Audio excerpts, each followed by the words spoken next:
Bonjour à tous, c'est Sam.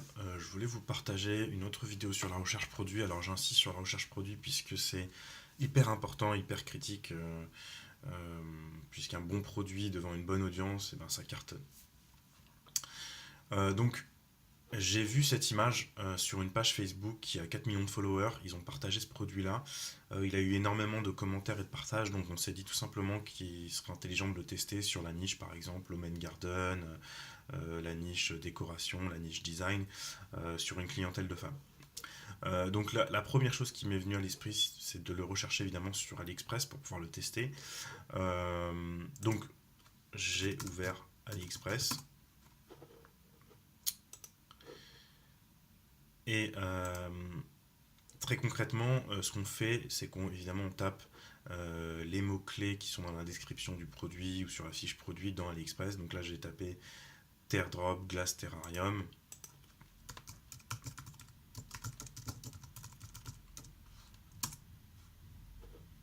Donc voilà, je tombe sur des produits, mais en l'occurrence, voilà, je vous montre exactement ce que j'ai fait quand j'ai recherché ce produit-là. Donc j'ai tapé ça, j'ai rien trouvé, d'accord. Voilà, rien non plus ici. Bon, forcément pour un vase comme ça, j'ai pas plus d'inspiration sur les mots clés. Je vous avoue que c'est pas le genre de produit que j'achèterais. Je suis pas spécialement inspiré. Donc quand c'est comme ça, pour autant, pardon, je suis convaincu que ça pourrait être un potentiel produit winner et j'ai vraiment envie de le tester. Donc quand c'est comme ça, il y a une technique qui est simple. C'est de rechercher l'image sur Google. Donc vous faites un clic droit sur l'image et vous faites Search for Google Image.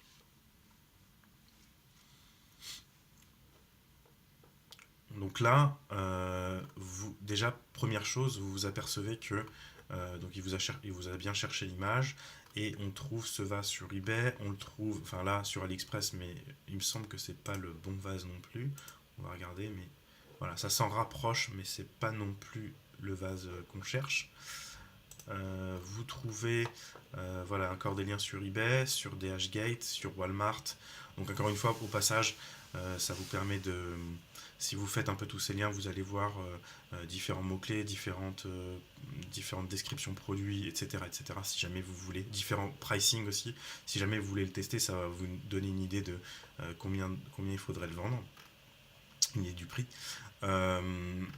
Voilà, donc moi ce que je fais quand je trouve pas sur la première page tout de suite mon vase, sur AliExpress j'entends, et ben je vais simplement enlever, garder simplement les mots-clés principaux, donc hanging c'est un mot-clé, glass, vase c'est un mot-clé, oh non glass aussi ouais, c'est un mot-clé, vase, flower, je vais laisser terrarium c'est un mot-clé, voilà, et je vais refaire une recherche. Ok. Ah oui, non, pardon. Et je vais rajouter aussi AliExpress à la fin. Ok, donc là, je tombe sur un premier lien, je regarde. Donc c'est encore pas le vase que je recherche.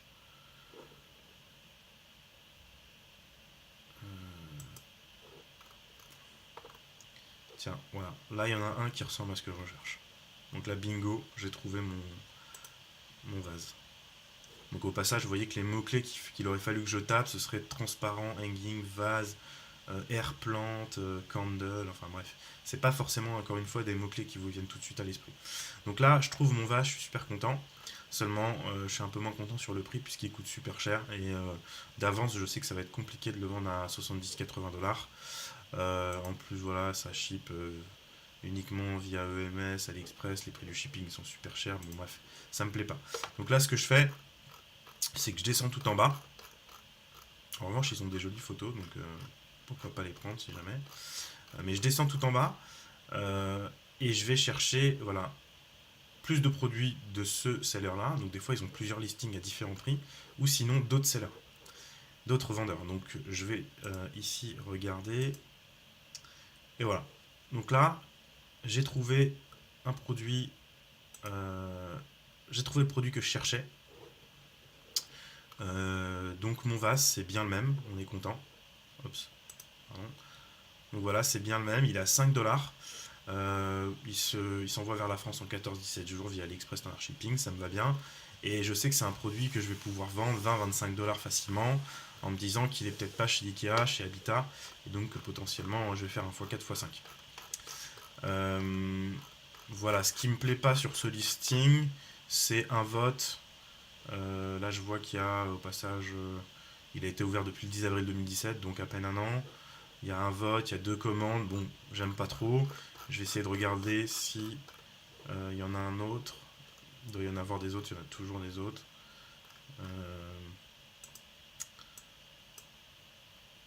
y en a à 3,60 ici. Le même vase, 5 votes, 16 commandes. Ouvert depuis 3 ans, donc là déjà c'est un petit peu mieux. Est-ce qu'il y en a d'autres? Tiens, voilà, mais en fait il y en a plein d'autres. À 15 orders. Voilà, donc au passage, bon après c'est à vous de chercher, mais au passage, quand je vois un article qui n'a pas forcément beaucoup de commandes, faut pas se bloquer, c'est peut-être un nouvel article, un nouveau produit, c'est peut-être quelque chose que vous allez pouvoir très bien vendre aussi. Nous on a trouvé des produits qui n'avaient pas forcément beaucoup de commandes au début et qu'on a su vendre très très bien. Donc voilà, c'était juste pour vous montrer cette technique de Google Images qui permet encore une fois de faire du reverse engineering et de trouver des produits euh, qui à première vue ne sont pas sur AliExpress. Voilà, j'espère que cette vidéo vous a servi et que vous avez aimé. Si c'est le cas, n'hésitez pas à la commenter, à la partager et à la liker. A bientôt.